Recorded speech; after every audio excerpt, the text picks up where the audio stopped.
انسانوں کی پیدائش سے ہزاروں سال قبل کا زمانہ جب انسانوں میں خدا کے ایک مقرب اور چہیدے بندے کی شہرتیں عام تھیں، فرشتوں کو کی درس دینے والے استاد جسے اللہ نے غلام مقام بخشا تھا، لیکن ایسا کیا ہوا کہ اس نے خدا سے بغاوت کر لی اور دربار الہی سے انکار کر گیا۔ حضرت آدم کی پیدائش سے قبل آسمانوں پر دو قسم کے مخلوق نور سے پیدا کیے گئے تھے، جسے ملائکہ یا فرشتہ کہا جاتا ہے۔ یہ دن رات عبادت الہی میں مصروف رہا کرتے تھے اور ان کے یہاں نہ عورتیں ہوتی تھی اور نہ ہی ان کی نسل جنتی تھی۔ دوسرے مخلوق باری یعنی جنات تھے جو آج سے پیدا کیے گئے تھے۔ ان کی عورتیں بھی ہوتی تھیں اور ان کی نسل بھی خوب پھیلتی تھی۔ خدا نے انہیں اپنی حمد و ستائش کرنے کے لیے بنایا تھا۔ یہ سب اللہ کے آسمانی لشکر تھے، اس مقصد کے لیے بنائے گئے تاکہ اپنے خالق و مالک کو جانے، اسے شاد و مان ہو، ہمیشہ تک اس کی خدمت اور عبادت کرے۔ ایک مسلمان کے ایمان بالغیب کا تقاضا ہے کہ وہ ان تمام مخلوقات کے بارے میں جو کچھ قرآن و حدیث سے ثابت ہے اس پر بلاکس کمی و بیش اور شک کے بغیر ایمان لائے۔ ان مخلوق میں سے ایک مغرور ہستی عزازیل تھا۔ حضرت آدم علیہ السلام کی پیدائش سے 1 فٹ 44 ہزار سال پہلے سموم جنات کی پیدائش ہوئی۔ جنات کا نام آدم سموم، جن کو زمین پر بھیج دیا گیا۔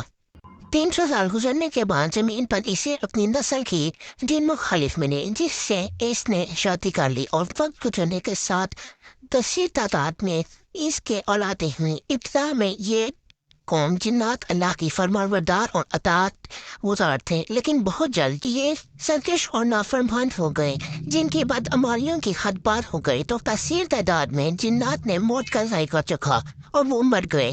اس دوران جو نیک جنات تھے یہ بچ گئے اور ان کی نسل آگے بڑھی۔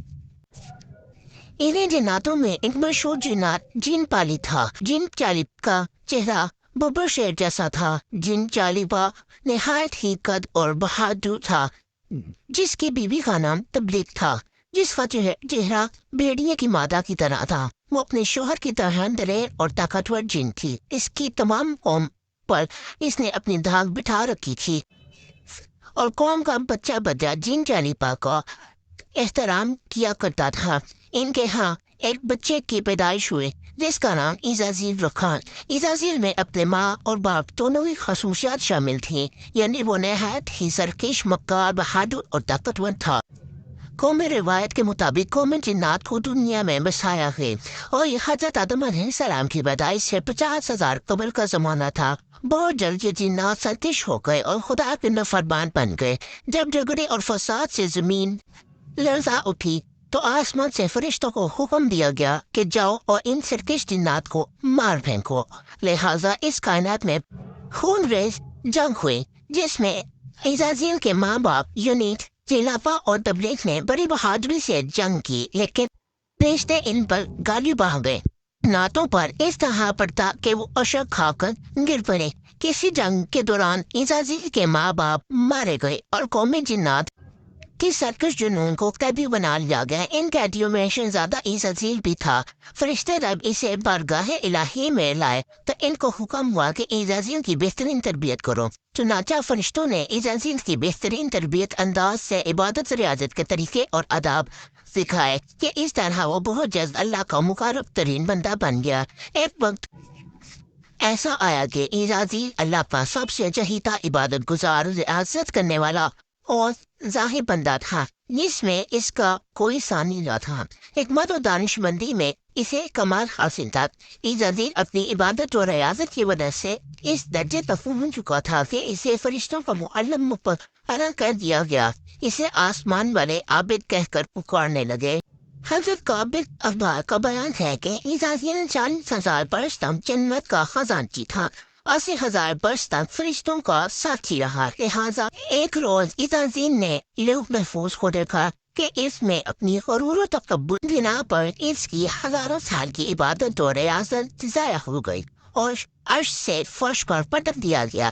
اسلام کے علاوہ دوسرے مذہبی کتابوں اور عقیدوں میں بھی ابلیس یا عزازیل کا ذکر ملتا ہے۔ یونانی کتابوں میں اسے کتاب مقدس میں لوسیفر لا سیٹن کہا گیا ہے۔ زمانہ قدیم سے ہی ایک منفرد مذہب اور گروہ اس شیطان یا لوسیفر نے کی پوجا کرتے رہے، جن کا ماننا یہ ہے کہ خدا سے صرف عبادت کرنا بالکل درست تھا۔ وہ اس عظیم کو ایک عظیم قوت قرار دے کر خدا کی مخالف میں کھڑے ہو سکتے ہیں اور شیطان کی عبادت کرتے ہیں۔ اس مذہب کے ماننے والوں کو شیطان کہا جاتا ہے۔ روایتوں کے مطابق ابلیس کی موت کا وقت اسرافیل کے پہلے اور دوسرے سور پھونکنے کے درمیان کا وقت ہے، جب اسے دی گئی مہلت پوری ہو چکی ہوگی اور وہ ذلیل و خوار ہو جائے گا۔ قرآن مجید کے مطابق روز حشر خدا کے فیصلے کے بعد ابلیس اپنے تمام پیروکاروں سے اعلان کرتے ہوئے کہے گا کہ تم سب اپنے گناہوں کے خود ذمہ دار ہو۔ نیز وہ کہے گا کہ خدا نے تمہیں سچا وعدہ دیا تھا اور میں نے جو وعدہ تمہیں دیا تھا میں اس کی مخالفت کرتا ہوں۔ مجھے تم پر کسی قسم کا کوئی تسلط حاصل نہیں تھا سوائے اس کے کہ میں نے تمہیں بلایا اور تم نے میرے پکار پر لبیک کہا۔ بس مجھے ملامت نہ کرو، اپنے آپ کو ملامت کرو۔ اب میں تمہارا فریاد رس نہیں ہوں اور یہ نہ تم میری فریاد رست ہو سکتے ہو۔ عزازیل حضرت آدم علیہ السلام کو سجدے سے انکار کا جذبہ حسد تھا۔ اسے مجبور کیا تھا کہ میری جگہ آدم علیہ السلام کو کیوں مل گئی۔ یہ اس کا جذبہ تکبر اور غرور تھا کہ میں سب سے اعلیٰ ہوں۔ یہ صرف ایک سجدے کے انکار کی بات نہیں تھی، بات اطاعت سے سرکشی کی تھی۔ ابلیس نے دل میں خود کو رب مان لیا تھا۔ اس سر کے عظیم کے نتیجے میں ابلیس نے دل میں خود کو رب مان لیا تھا۔ اس کے نتیجے میں ابلیس تا قیامت رسوا اور لعنتی ٹھہرا اور آدم اولاد کو بھٹکانے کے لیے آزاد قرار پایا۔